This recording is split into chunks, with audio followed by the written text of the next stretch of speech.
চাওক এইটো প্ৰশ্ন প্ৰকৃতাৰ্থত বছৰেকীয়া পৰীক্ষা এইটো আগৰ পৰা বছৰেকীয়া পৰীক্ষা হিচাপে হৈ আছে কিন্তু এই পৰীক্ষাটো বিদ্যালয়সমূহে পৰিচালনা কৰিছিলে কিন্তু বোৰ্ডে এটা প্ৰচেষ্টা চলালে যে প্ৰশ্ন কাকতসমূহৰ এটা ইউনিফৰ্মিটি যাতে থাকে ২ নম্বৰ দ্বাদশ শ্ৰেণীৰ ফাইনেল পৰীক্ষাৰ কাৰণে প্ৰস্তুতিমূলকভাৱে একাদশ শ্ৰেণীৰ এটা পৰীক্ষাটো যাতে হয় আৰু তাৰ কাৰণে কুৱেশ্যন ছেটিং কুৱেশ্যনৰ পেটাৰ্ণ এইবিলাকত এটা সামঞ্জস্যতা অনাৰ কাৰণে বোৰ্ডে প্ৰশ্ন কাকত যোগান ধৰে বিদ্যালয়ে পৰীক্ষাটো পাতে ইয়াতে প্ৰশ্ন কাকত ফাদিলৰ ঘটনাটো বিদ্যালয়ৰ ফালৰ পৰাই কেইখনমান বিদ্যালয়ৰ ফালৰ পৰাই হ'ল আৰু এতিয়া যেহেতু পঞ্চায়ত নিৰ্বাচন আৰম্ভ হ'ল আমি সকলো চাই মেলি দেখিছোঁ যে ১৫ মে'ৰ আগত পুনৰ পৰীক্ষা অনুষ্ঠিত কৰাটো সম্ভৱপৰ নহয় আৰু ১৫ মে'ৰ পাছত যদি পৰীক্ষা অনুষ্ঠিত হয় তেতিয়াহ'লে বহুত দেৰি হৈ যাব সেইকাৰণে বিদ্যালয়সমূহকে কৰ্তৃত্ব দিয়া হৈছে যে বিদ্যালয়সমূহে এতিয়া যিকেইটা পৰীক্ষা আমি হৈ গ'ল তাৰ আমি মাৰ্কশ্বিটটো পাম নম্বৰ পাব যিকেইটা পৰীক্ষাৰ মাৰ্কশ্বিট পৰীক্ষা অনুষ্ঠিত নহ'ল তাৰ নম্বৰটো ছমহীয়া বা ইউনিট টেষ্টৰ পৰীক্ষাৰ ওপৰত ভিত্তি কৰি বিদ্যালয়ে সেই নম্বৰটো প্ৰদান কৰিব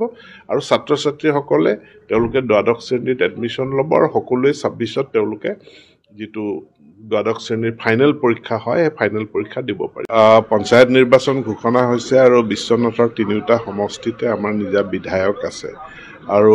আমাৰ বহুখিনি কাম আগতীয়াকৈ ইতিমধ্যে সম্পূৰ্ণ হৈ উঠিছে এটা নতুন পদ্ধতিত এইবাৰ পঞ্চায়ত নিৰ্বাচন অনুষ্ঠিত হ'ব য'ত ৱাৰ্ড মেম্বাৰৰ নিৰ্বাচনটোৱেই গুৰুত্বপূৰ্ণ হ'ব আৰু পিছত ৱাৰ্ড মেম্বাৰসকলে সভাপতিগৰাকীক নিৰ্বাচন কৰিব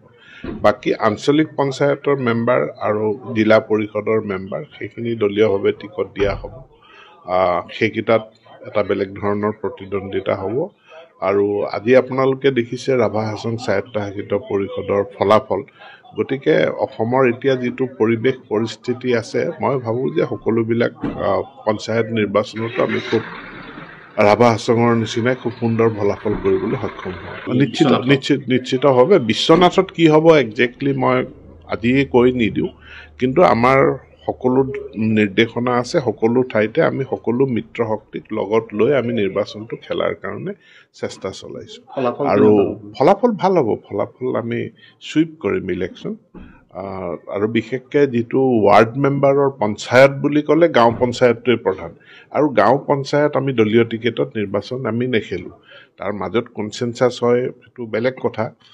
যদি সকলোৰে কনচেনচাছ কেণ্ডিডেট থাকে সেইটো বেলেগ কথা কিন্তু এক ধৰণৰ এটা মুক্ত পৰিৱেশত যাতে নিৰ্বাচনটো হয় আৰু নাগৰিক সমাজেও তাত এটা খুব ভাল ভূমিকা পালন কৰিব পাৰিব গতিকে দলীয় টিকেটত মূল পঞ্চায়তৰ নিৰ্বাচনটো অনুষ্ঠিত নহয় গতিকে ই জনসাধাৰণক এটা বেলেগ ধৰণৰ স্বাধীনতা তেওঁলোকক প্ৰদান কৰিছে local self government Panchayati Raj ব্যৱস্থাক সাব্যস্ত কৰে